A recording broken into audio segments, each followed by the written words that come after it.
अब हम क्या करेंगे, यहाँ पर न्यू एप्लीकेशन क्रिएट करेंगे, लेकिन यहाँ पे हमारे पास क्लाइंट एप्लीकेशन भी है और सर्वर एप्लीकेशन भी है, क्योंकि हम यहाँ पर फुल स्टैक एप्लीकेशन देख रहे हैं।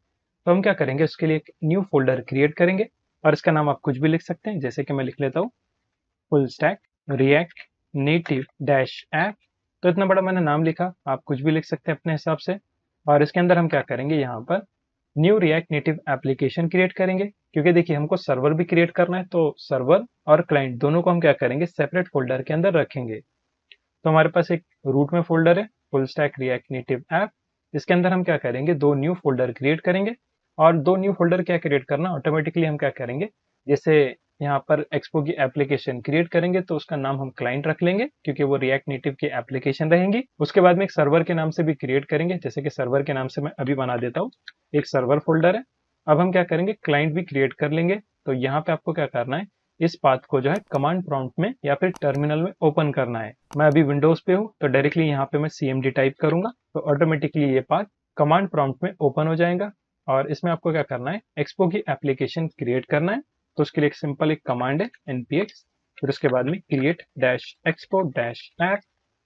तो यहाँ पर ओके, यहाँ पर स्पेस भी है और npx के बाद में स्पेस देना है, उसके बाद में क्रिएट एक्सपो ऐप, उसके बाद में एप्लीकेशन का नाम हमारे केस में हम रखने वाले हैं क्लाइंट, क्योंकि हम फुल स्टैक एप्लीकेशन यहाँ पर बना रहे हैं, इसीलिए हमने जो हमारी मोबाइल की एप्लीकेशन है उसका नाम रखा है क्लाइंट। इतना लिख के आप एंटर प्रेस करिए। तो यहाँ पे फर्स्ट टाइम आपको जब डिपेंडेंसी के लिए पूछ सकता है, तो आपको यस प्रेस करना है। उसके बाद में डिपेंडेंसीज यहाँ पर डाउनलोड होना स्टार्ट हो जाएंगी। देख सकते हैं आप npm इंस्टॉल कमांड की मदद से यहाँ पर सारे पैकेजेस डाउनलोड होना स्टार्ट हो जाएंगे। और इसको डाउनलोड होने में 2 से 3 मिनट लगता है, डिपेंड करता है आपके इंटरनेट कनेक्शन के ऊपर। और अगर आप यहाँ पे देखेंगे तो एक फोल्डर भी आपके पास बन जाएगा, देख सकते हैं आप क्लाइंट के नाम से। अभी इसमें डिपेंडेंसी डाउनलोड हो रही है, तो थोड़ा सा टाइम लगेगा। और जैसे ये डाउनलोड हो जाएगा ना, तो इस फोल्डर को हम क्या करेंगे, विजुअल स्टूडियो कोड में ओपन करेंगे और इसमें कोड रिफैक्टर भी कर लेंगे और एक्सटेंशन और क्या सेटिंग्स आपको करना है वो भी मैं स्टार्ट में बता देता हूँ, ताकि बाद में मुझे फिर से बताना ना पड़े। मेक श्योर केयरफुली आप देखें। और यहाँ पर ये इंस्टॉल हो रहा है, थोड़ा सा टाइम लगता है, वेट करते हैं इसके फिनिश होने का। और ये जैसे डाउनलोड हो जाता है ना, तब मैं आपको जो है इसको बता देता हूँ फोल्डर में, और फिर हम इसको विजुअल स्टूडियो कोड में ओपन करेंगे। तो यहाँ पर देखिए सारी डिपेंडेंसीज डाउनलोड हो गई। अब इसको मैं कट कर देता हूँ। यहाँ पर देखिए आप क्लाइंट फोल्डर को ओपन करिए, तो यहाँ पर बहुत से फोल्डर्स और फाइल्स आपके पास बन जाएंगे। अब हम क्या करेंगे, सबसे पहले क्लाइंट एप्लीकेशन देख लेंगे, उसके बाद में फिर सर्वर पर काम करेंगे। तो बैक आता हूँ और दोनों फोल्डर को हम क्या करेंगे, यहाँ पर विजुअल स्टूडियो कोड में ओपन करेंगे। आई होप आपने VS कोड को डाउनलोड कर लिया होगा। जैसे डाउनलोड किया होगा तो राइट क्लिक पे आपको ऑप्शन मिल जाएंगे, देखिए ओपन विथ कोड, इस पर क्लिक करिए। ऑटोमेटिकली ये प्रोजेक्ट आपका विजुअल स्टूडियो कोड में ओपन हो जाएगा कुछ इस तरीके से। मेन एक सर्वर और ये हमारी क्लाइंट की अभी रिएक्ट नेटिव की एप्लीकेशन है। और इसको रन भी कर सकते हैं, इंटीग्रेटेड टर्मिनल भी आपको मिलता है। तो मैं क्या करता हूँ, यहाँ से टर्मिनल ओपन कर लेता हूँ, न्यू टर्मिनल, और इस एप्लीकेशन को हम रन कर देंगे साथ में, क्योंकि एक बार मैं आपको इंटरफेस बता देता हूँ फर्स्ट टाइम में आपको कैसा लुक मिलता है। तो उसके लिए हम क्या करेंगे, यहाँ पे लिखेंगे npm start कमांड, इतना लिख के आपको इंटर प्रेस करना है। ओके, आपको सबसे पहले स्विच भी होना है, सॉरी।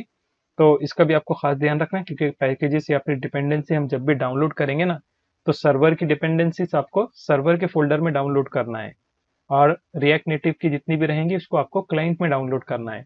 तो स्विच कैसे होंगे, आपको लिखना है cd, फिर रिएक्ट में करेंगे तो उसके लिए आपको लिखना है cd क्लाइंट, इतना लिख के इंटर प्रेस करिए। क्लियर कर देते हैं इसको पहले शुरू, और यहाँ पे इसको रन करेंगे वापस से npm start।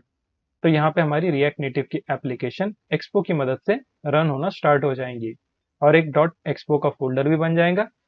और यहाँ पे अगर आप देखेंगे तो देखिए हमारी एप्लीकेशन रन हो गई।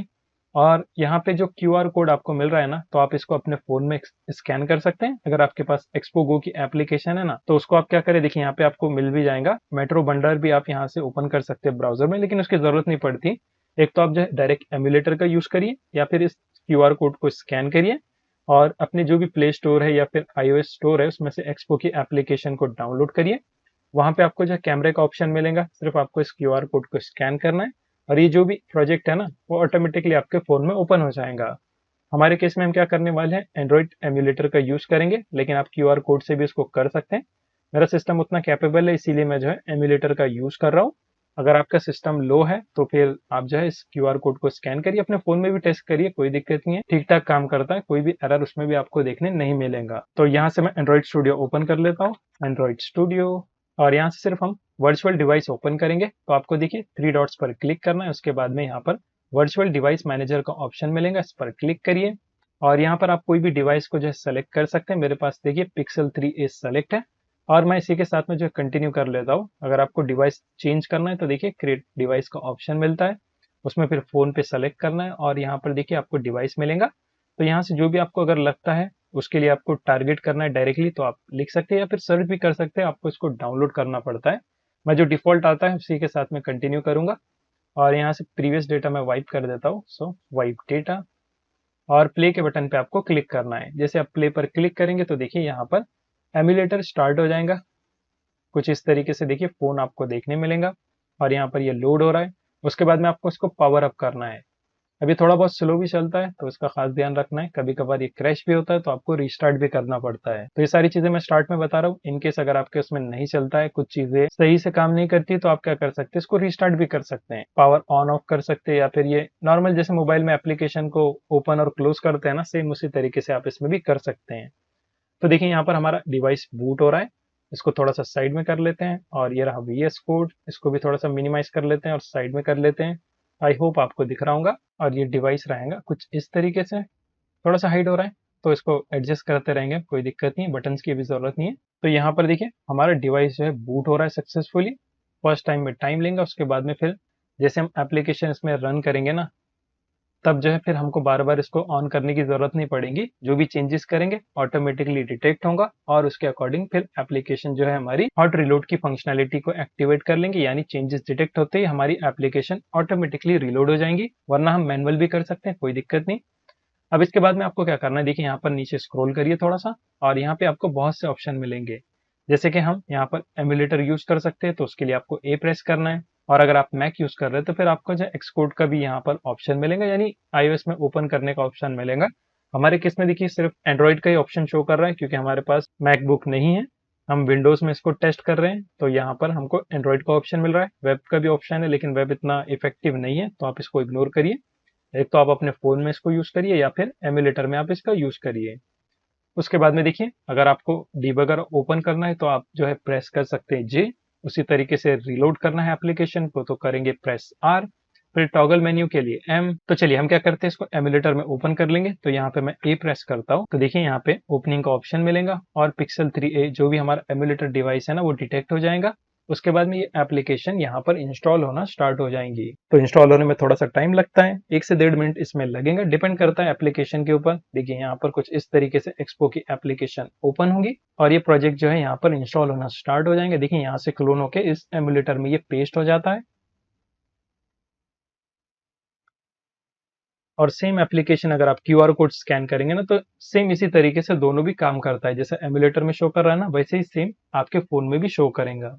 इस पर कंटिन्यू करें और यहाँ से हम कट कर देंगे इसको और इसको भी थोड़ा सा मिनिमाइज कर देता हूँ। बेसिक एप्लीकेशन का स्ट्रक्चर तो आपको पता होगा कैसे काम करती है रिएक्ट नेटिव की एप्लीकेशन, फिर भी मोटा मोटा मैं आपको बता देता हूँ। डॉट एक्सपो की file behind the scene expo को काम करने के लिए जो है लगती है, तो इसमें भी हमको कुछ भी छेड़छाड़ नहीं करना है।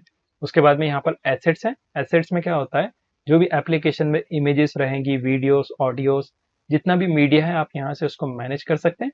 जैसे कि देखिए स्प्लैश स्क्रीन है ना, तो जैसे एप्लीकेशन लोड होती है ना तो तब ये स्प्लैश स्क्रीन यहाँ पर शो करता है, तो आप इसको भी चेंज कर सकते हैं। कोई भी आप एक इमेज यहाँ पर ऐड कर सकते हैं और उसका रीनेम कर दीजिए, नेम स्प्लैश डॉट png कर दीजिए उसको और इसको डिलीट करके उसको यहाँ पे पेस्ट कर दीजिए, तो सेम काम करेगा। जैसे कि मैं यहाँ पर आर प्रेस करता हूँ तो देखिए ये जो इमेज है ना, तो ये है स्प्लैश स्क्रीन। उसके बाद में हमारे पास है नोड मॉड्यूल्स का फोल्डर, क्योंकि ऑब्वियस सी बात है रिएक्ट की एप्लीकेशन है तो जितनी भी डिपेंडेंसीज रहेंगी वो यहाँ पर नोड अंडरस्कोर मॉड्यूल्स के अंदर ऐड हो जाती है। उसके बाद में गिट इग्नोर की फाइल, तो अगर आपको कुछ फाइल्स या फिर अपने जो भी फोल्डर है उसको गिटहब पर पुश नहीं कराना है तो आप यहाँ पर उसको ऐड कर सकते हैं। उसके बाद में app.js की मेन फाइल, तो ये जो टेक्स्ट लिखा हुआ है ना ओपन अप app.js, तो देखिए यही फाइल है, इसमें हम चेंजेस करके देख लेंगे एक बार।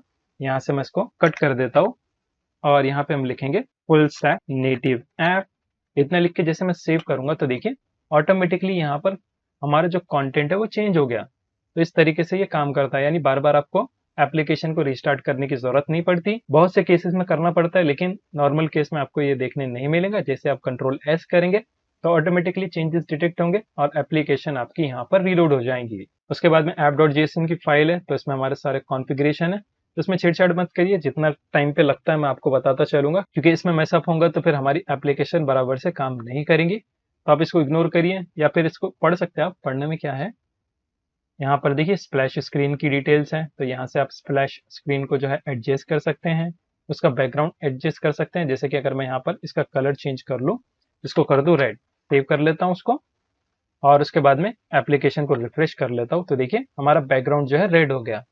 तो ये इस तरीके से जो है एप्लीकेशन का मेन सेटअप होता है। इसमें छेड़छाड़ मत करिए, जितनी जरूरत रहेगी तभी हम इसको मॉडिफाई करेंगे। तो मैंने यहाँ पर चेंजेस को अंडू कर दिया।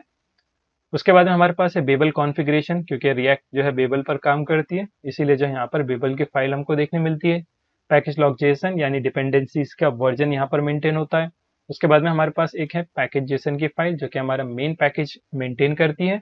इसके अंदर देखिए डिपेंडेंसीज है, कौन सा पैकेज आपके एप्लीकेशन में इंस्टॉल है, तो आप यहाँ पर चेक कर सकते हैं। और जो भी आप थर्ड पार्टी पैकेजेस इंस्टॉल करेंगे तो वो भी यहाँ पर आप ऐड कर सकते हैं। और डायरेक्टली आप जो है डेव डिपेंडेंसीज भी ऐड कर सकते हैं। क्या होता है आई होप आपको पता होगा। डेवलपमेंट के टाइम पे अगर आपको चाहिए तो आप यहाँ पर एज अ डेव डिपेंडेंसीज भी पैकेजेस को डाउनलोड करके यूज कर सकते हैं।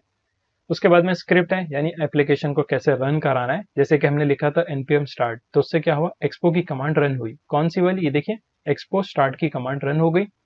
उसके बाद में अगर आपको स्पेसिफिक एंड्रॉइड के लिए स्टार्ट करना है तो ये वाली कमांड भी आप ऐड कर सकते हैं, npm run android, तो ऑटोमेटिकली एंड्रॉइड में रन होगा। उसके बाद में iOS और वेब। उसके बाद में एप्लीकेशन का नाम, वर्जन और भी कुछ आपको इसके अंदर सेटअप करना है तो कर सकते हैं। देखेंगे हम टाइम के हिसाब से, डायरेक्टली चेंजेस करेंगे तो कुछ भी आपके पल्ले नहीं पड़ेगा।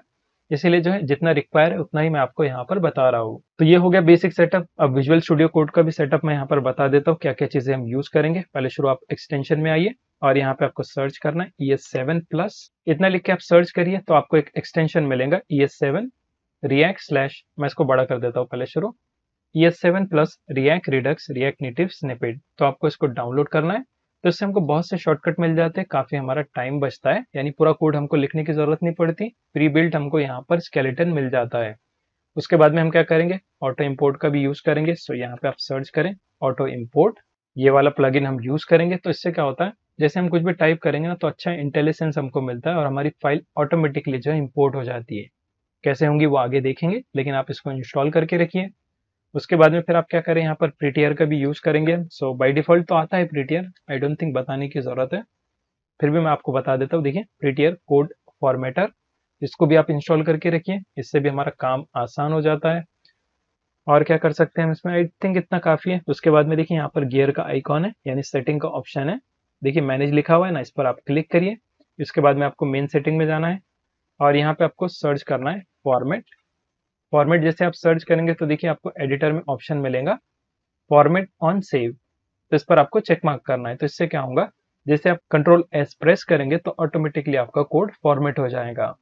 अगर आपको ये फंक्शनैलिटी नहीं चाहिए, मैनुअल आपको सेव करना है, फाइल को फॉर्मेट करना है, तब भी आप कर सकते हैं।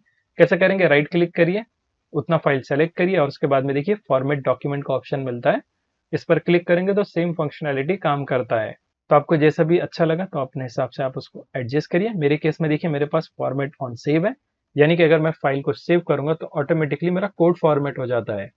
तो इनकेस मैं कुछ भी टाइप करूंगा और वो ऑटोमेटिकली फॉर्मेट हो जाएंगे ना, तो समझ जाइए कि मैंने कंट्रोल एस प्रेस किया हुआ है, फॉर्मेटर की मदद से मेरा कोड ऑटोमेटिकली फॉर्मेट हो गया। तो यही थे बेसिक सेटअप। आई होप इतने सारे सेटअप आप करके रखेंगे। नेक्स्ट हम क्या करेंगे, डायरेक्ट हमारे प्रोजेक्ट के मेन पार्ट पर काम करेंगे। हम ऑथेंटिकेशन से स्टार्ट करेंगे, फिर उसके बाद में देखेंगे क्या बनाना है, तो उसके हिसाब से फिर आगे स्क्रीन्स या फिर जो भी फंक्शनैलिटी रहती है उसको हम डिजाइन करेंगे। थोड़ा बहुत हम यूआई का पार्ट देख लेंगे, फिर हम बैकएंड क्रिएट करेंगे, उसको कनेक्ट करेंगे, उसके बाद में आगे का प्रोसेस हम देखेंगे।